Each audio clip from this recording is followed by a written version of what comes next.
Welcome to Brave Voice English. Listen, read, and learn English with short stories. Don't forget to subscribe. Let's begin. A lesson in sharing.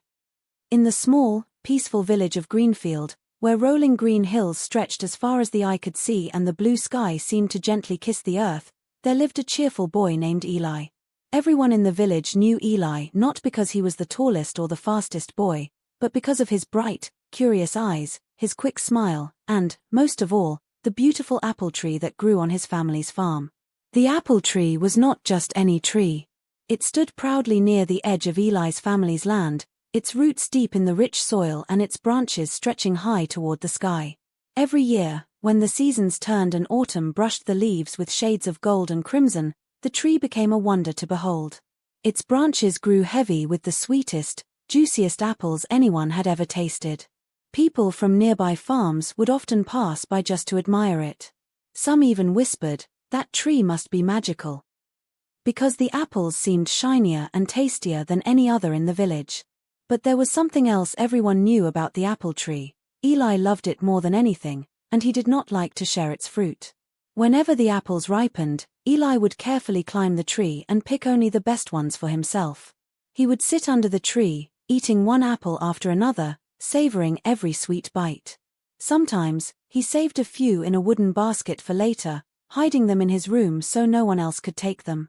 And whenever the other children from the village came running down the path and called out, "Eli, can we have an apple, just one?" he would shake his head firmly and say, "No, these apples are mine." The other children would sigh and walk away, disappointed. Some of them didn't have much to eat at home, but Eli didn't think about that. In his heart, he believed that the apples were his alone because he had taken care of the tree all year. Watering it in the dry days, clearing weeds, and watching it grow.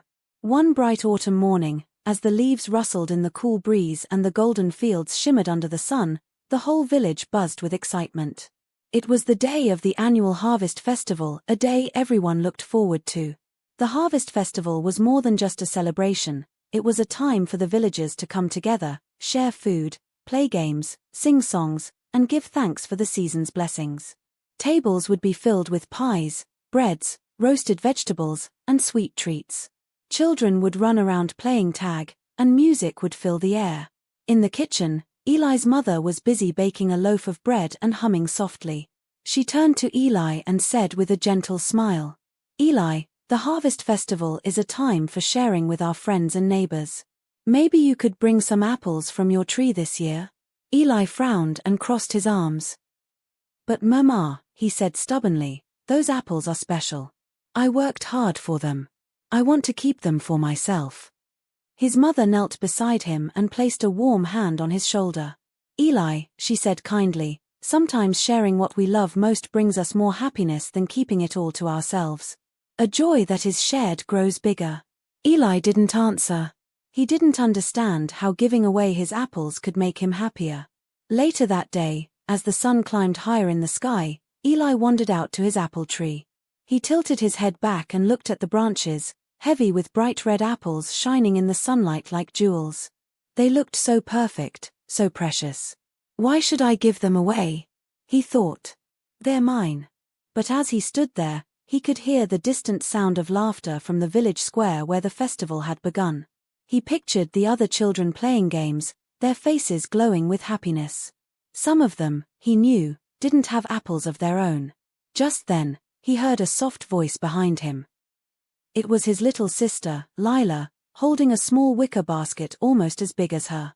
"Eli," she said shyly, looking up at him with hopeful eyes, "can I have one apple for my friends at the festival? They love your apples. Please." Eli hesitated. His fingers curled into fists. He didn't want to share. But then he saw the way Lila was smiling, her eyes bright with kindness. Slowly, with a deep sigh, Eli reached up and picked the reddest, shiniest apple from the tree. He handed it to her without saying a word. Lila's face lit up like sunshine. "Thank you, Eli," she said, hugging the apple close before running off toward the festival. Eli watched her go. He felt strange. Not angry, not sad, something different. Later, When Eli went to the festival, he saw Lila surrounded by her friends. They were laughing as they cut the apple into slices and shared it among themselves. Each child took a small piece, their faces glowing with delight. "It's so sweet," one of them said. Another giggled and said, "Eli's apples are the best in the world." Eli stood quietly, watching them. And then, for the first time, he felt a warm glow inside him, like sunlight spreading through his chest. It wasn't the taste of an apple, it was something better. All around him, people were sharing baskets of bread, jars of honey, pies filled with berries. Everywhere, there was laughter, music, and kindness. Eli began to understand what his mother had said: sharing makes happiness grow. When the festival ended and the lanterns flickered out, Eli walked home with an empty basket but a full heart. That night, he dreamed of his apple tree not standing alone, but surrounded by children reaching out for its fruits, their faces smiling in the golden light. In the dream, the apples glowed like stars, and the tree seemed happier than ever. The next morning, Eli woke up with a decision in his heart. He went to the apple tree, filled a big basket with apples, and carried it to the village square. Then, he knocked on neighbors' doors, giving apples to anyone who wanted one. He invited his friends to come pick apples whenever they liked. And something wonderful happened. The more he gave, the happier he felt. The apples disappeared quickly, but in their place came something even better: friendship, laughter, and the joy of knowing he had made others happy. From then on, Eli was no longer known as the boy who never shared. He became the boy with the generous heart, the one who taught the whole village the beauty of giving. His apple tree continued to flourish year after year, standing not just as a source of fruit but as a shining symbol of kindness and love. And in the little village of Greenfield, the lesson of sharing lived on, carried in every smile, every laugh, and every hand that reached out, not to take, but to give.